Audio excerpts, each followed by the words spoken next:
all, for this video, you need a MySQL setup, Intellij or Eclipse IDE, Java 8 plus install, and the Postman install to test your API. And what this video contains is I'll create a user entity and the user table.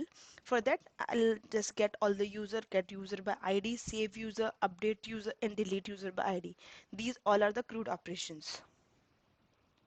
So first of all, I'll set up the MySQL workbench. So whenever you open, it will open just like that. Click on this. It will open the work editor for you. Go to the schemas. This is a by default system schema is there. You have to create your own. Click on this icon and it will open the new schema. Change the name of the schema and click on apply in the corner, right inside corner. Apply and it will execute SQL statement. Close this window. Now afterwards you have to create a table. Once you open this, it will show you table views, stored procedures, functions. So right click on the tables, create table. You just change the name of the table.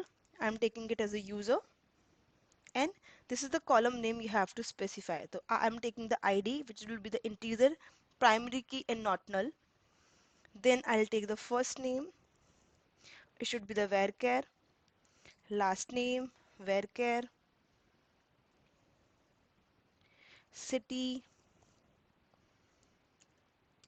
country, phone number, email ID. Again, click on the apply button, apply, execute statement, executed successfully. You can close this. Go to the table, you will find the users you will find the columns, and you can see all the columns which you have created just now. Now you need a data. So select rows, the first column, right click on this user again, right click on the user, select rows, you'll get it like this. So as of now it is empty. So what I have done it, I already have the DB with me, not DB, records with me. I just copied all of them. So I've done the paste rows here. Okay, now then apply, close. Close this user thing. Again click on this and select the row. You will get all the entries over here. The MySQL workbench work is done now. Go to your IntelliJ, create new project. The next,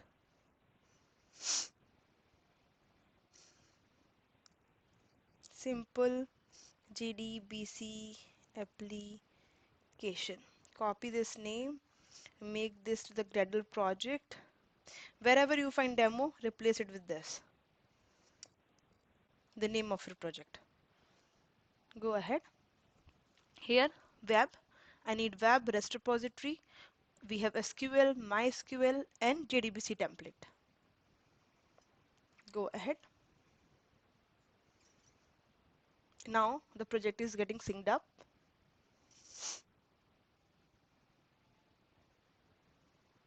Now it's done. I'll go to the project. This is the application. Just right click on this.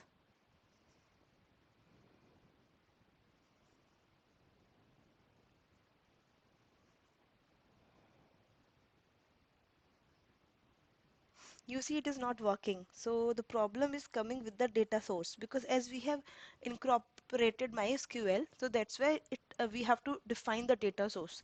So if these are two ways to do it. Application folder, sorry, application properties, which is in the resources, put this line and run it.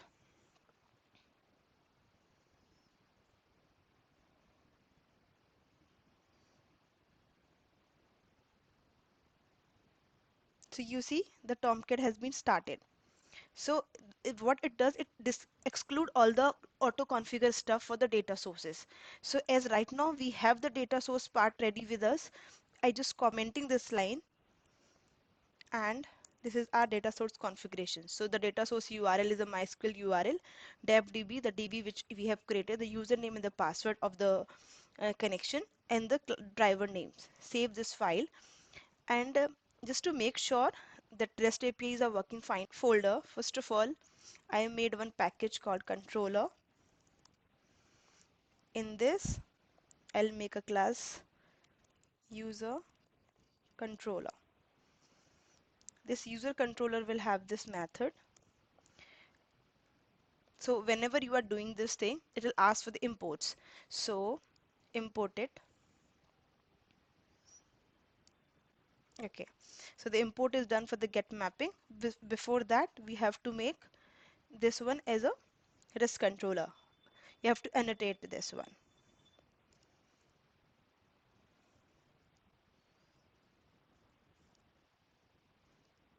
Okay, so both of them are done, REST controller, REST mapping, and the user. The by default is user. So now I'll start this one again and check this is working fine or not.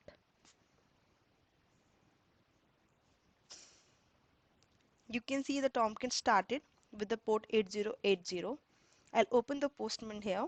Local is a get and test.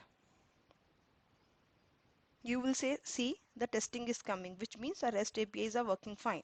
So now we can go ahead with the other implementation. So first of all, I'll just take the getting all the users. How we will do the get mapping. Before the get mapping, we need the two things. First of all, in this folder simple application, make one more package called bean. In the bean, just create the user,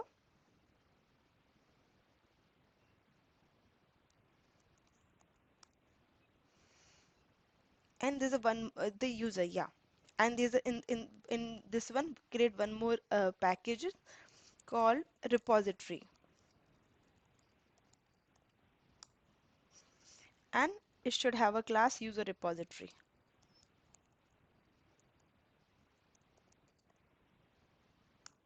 Yes, and the bean, it should have all this ID, first name, last name, phone number, email ID, everything in it. I'll just copy all of them.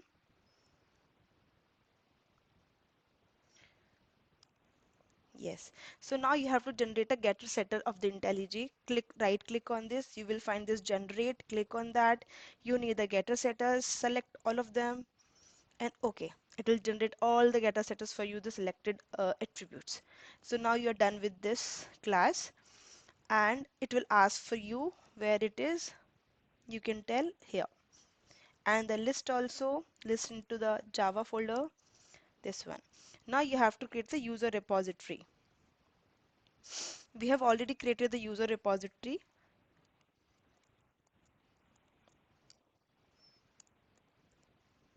You have to make it auto wired. So it will initialize and you can use it.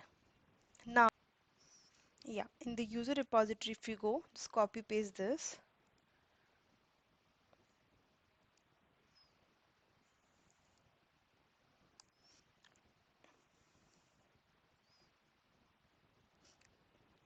Import all of them, whatever is required.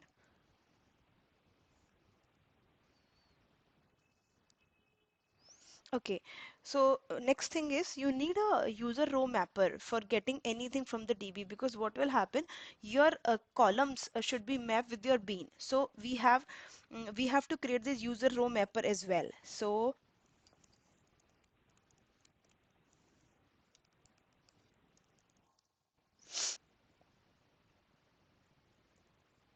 yes. So what it does, if you see the code of this, it maps the row and we create a object of the user. Set ID will map to the ID of ID column. First name with the first name, last name with the last name, like that it all been mapped. So whenever you're doing any query, like jdbc template queries, your query, like select ID, first name, last name. So as of now, I'm taking all of them. If you want, you can reduce the columns or fields you want to take as a part of your query. And you have to part the mapper. So whenever the data comes from the DB, it will map to the corresponding columns. You have to import it. Now importing is done. Okay, so I think we can test as of now this one.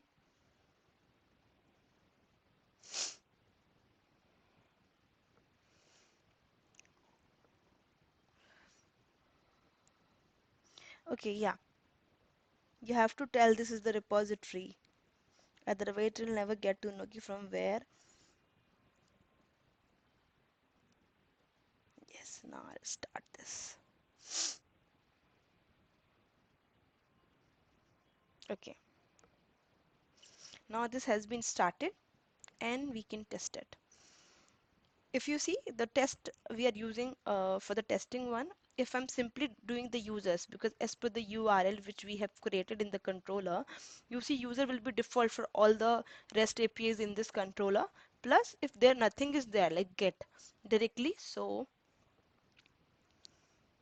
it should give you all the values which is coming. So there we have the 5 values, and 1 2 3 4, I think, yeah, 5, all 5 of them are coming. Now I'll go ahead with the one, like get users by ID only. I don't want all of them in a shot every time. I just give the ID and I should get the values. Okay, so if you see the code get mapping ID, so every time whenever I'm writing slash user ID like 1 2 3 4 5, this should be the URL for that. Get mapping shows that get kind of the HTTP method is get. This is the response entity, so this is the response you will get once, like is a the status is okay or not found, or so many. If you go inside this class HTTP status, you will find so many error codes, or so many codes which you can pass as a part of your response.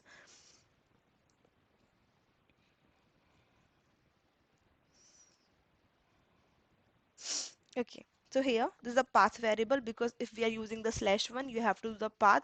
This ID matches with this ID, both the two things are same, and we will take it as a part of integer. So what will happen whenever user repository find by id method will get called, it will go to the database and check it, this user present or not. If this user is null, which means whatever user you are requesting, it is not present into the DB, it will say you no user found with this ID, and the HTTP status is not found. Is if the user is present, then it will go ahead and give you the user as a response to you. I'm just importing all of them.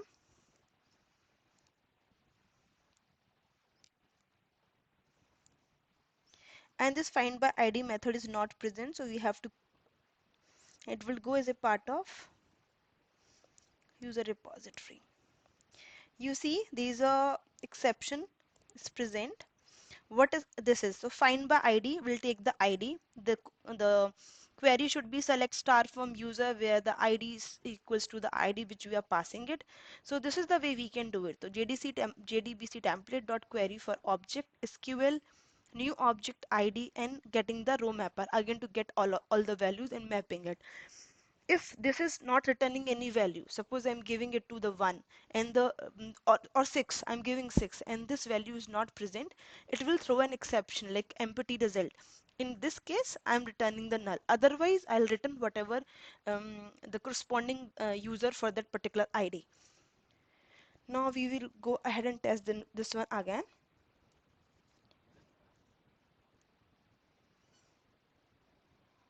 Tomcat has been started now. uh, okay, postman. So I'll go ahead with the 1. You see the first is coming. I'll go ahead with the 2. Second is coming. Now I'll go with 6, which is not present. No user found with this 6, which means it is not present. You can customize this as well with creating your custom errors and all. The next video we will cover the update user, delete user, and save user. Thanks a lot.